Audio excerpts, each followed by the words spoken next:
Okay, kids, so what we're going to be learning today is something called the average value. It's also known as the mean value theorem for integrals. Okay, first I'm going to give you the definition, and then I'm going to explain what it means, then we'll do examples. Okay, mean value theorem for integrals.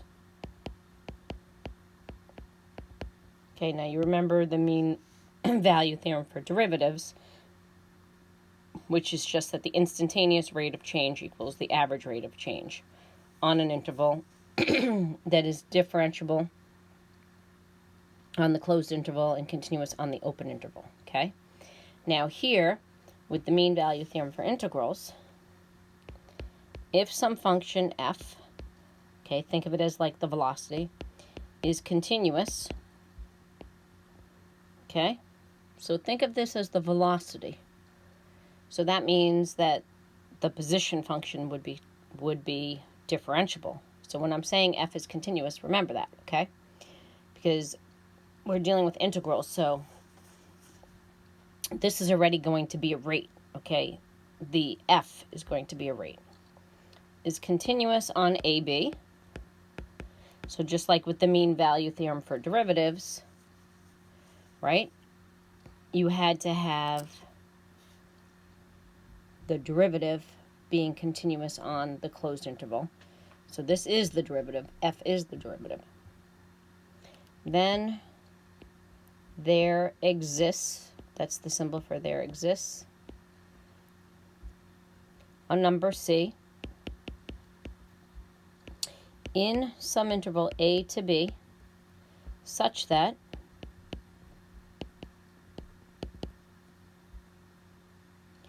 the integral from a to b of f of x dx equals f of c times b minus a.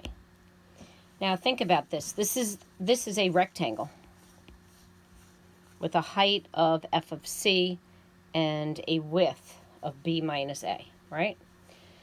So f of c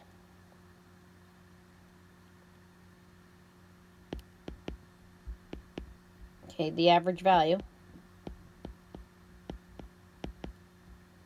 okay, of some function f would be equal to 1 over b minus a, I'm just multiplying both sides by b minus a, times the integral from a to b of f of x dx.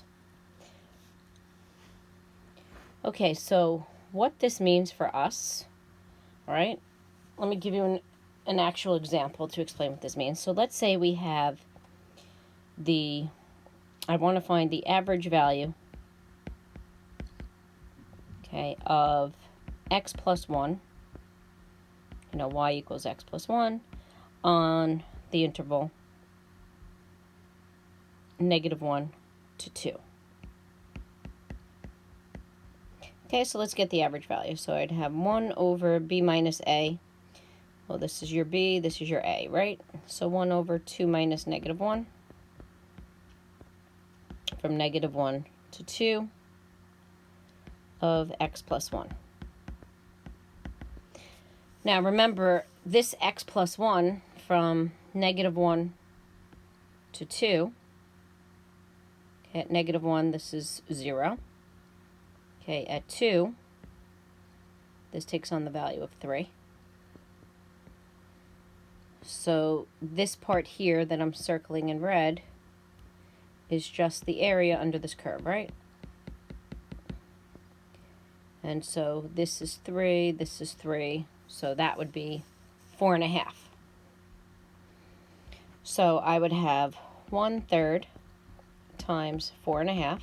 I interpreted this integral geometrically, which is 1.5. Okay, now what does this mean? So if I go to 1.5,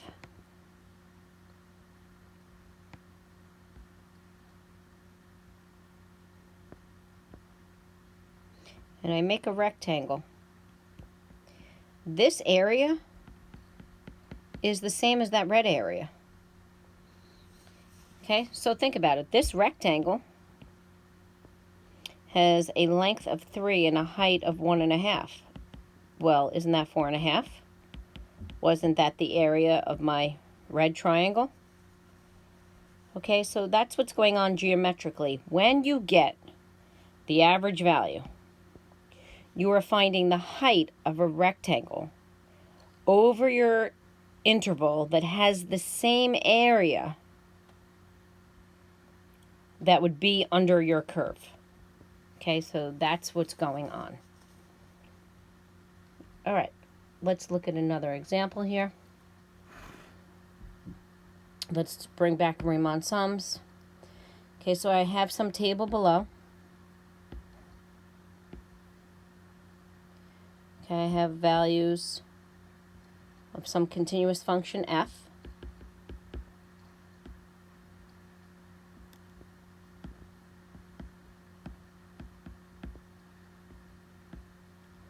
Okay, so imagine this is basically the velocity, right? Now, normally if I want to find the average velocity, I get the slope of the secant line, right? Okay, but here I have the velocity function, imagine that.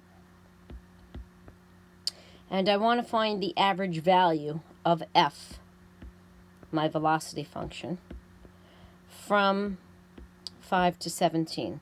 Okay, so that's my question. My question is to find the average value of f on the interval 5 from 5 to 17. Find, okay, the average value of f,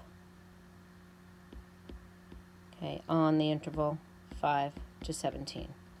So the average value of f of x is going to end up being, okay, the average velocity. That's what it's going to end up being. So we are finding the average velocity. Okay, so the average velocity normally would be, right, would normally be your velocity at 17 minus your velocity at, well, actually your average velocity would be the position. So if you had velocity, it would be x of 17 minus x of 5, right? Okay, over 17 minus 5. That is your average velocity.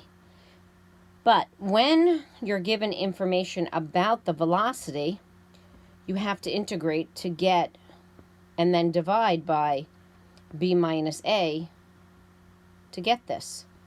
So we're going to do this with 3 LRAMs. So we're going to do this with LRAM, 3 subintervals.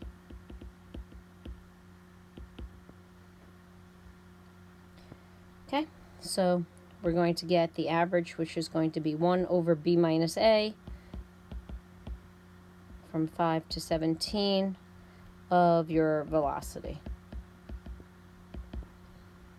So using Riemann sums, I would have 1 over 12.